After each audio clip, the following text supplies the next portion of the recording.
ايه ده جبريل؟ لا لا لا لا لا، ده عدونا. دي حاجة جديدة من حجج اليهود الكتير اللي قالوها. ايه قصتها وقصة آيات جديدة؟ ودي الحلقة ال 12 من حلقات سورة البقرة.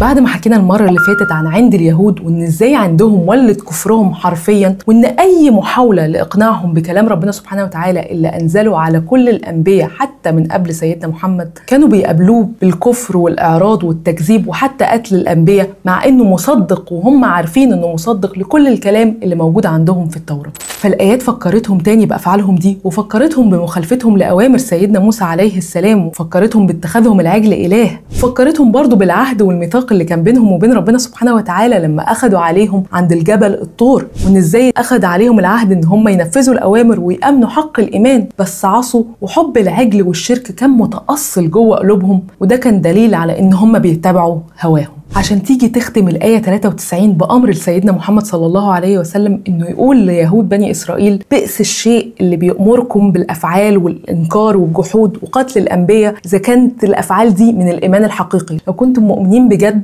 ما كنتوش جحدتوا كل نعم ربنا عليكم. فيوصل بيهم الغرور فين بقى بعد كده؟ أقول لكم، وصل بيهم الغرور إن هم يقولوا لسيدنا محمد صلى الله عليه وسلم إن لن يدخل الجنة إلا من كان هودا أو نصارى، وقالوا له: نحن أبناء الله وأحبائه ومحدش هيدخل الجنة غيرنا. فتنزل الآية 94 ترد عليهم وتسألهم على لسان الرسول عليه الصلاة والسلام سؤال مهم: لو كانت الدار الآخرة فعلا لكم لوحدكم، خالصة لكم من دون الناس، وانتوا لوحدكم اللي داخلين الجنة، اتمنوا بقى الموت دلوقتي لو انتوا فعلا صادقين في كلامكم. بيقول ابن عباس رضي الله عنه إن الآية دي لما نزلت الرسول عليه الصلاة والسلام قال لليهود: إن كنتم صادقين في مقالتكم قولكم ده، تمنوا الموت دلوقتي، ادعوا على نفسكم بالموت وقولوا اللهم أمتنا. فقال الرسول عليه الصلاة والسلام: فوالذي نفسي بيده لا يقولها رجل منكم إلا غص بريقه فمات مكانه. يعني لو واحد فيهم تمنى الموت وفعلا قال اللهم أمتني لشرق بريقه فمات في ساعتها، ولا رأوا كمان مكانهم ومقاعدهم من النار. فرفض ساعتها اليهود ان هم يعملوا كده ويتمنوا الموت، وكرهوا اللي قاله الرسول عليه الصلاة والسلام، عشان تنزل الآية 95 تكمل وتقول: ولن يتمنوه أبدا. عمرهم ما هيتمنوا الموت بسبب اللي عملته أيديهم واللي عملوه وكفرهم، وهم عارفين ان ده الحق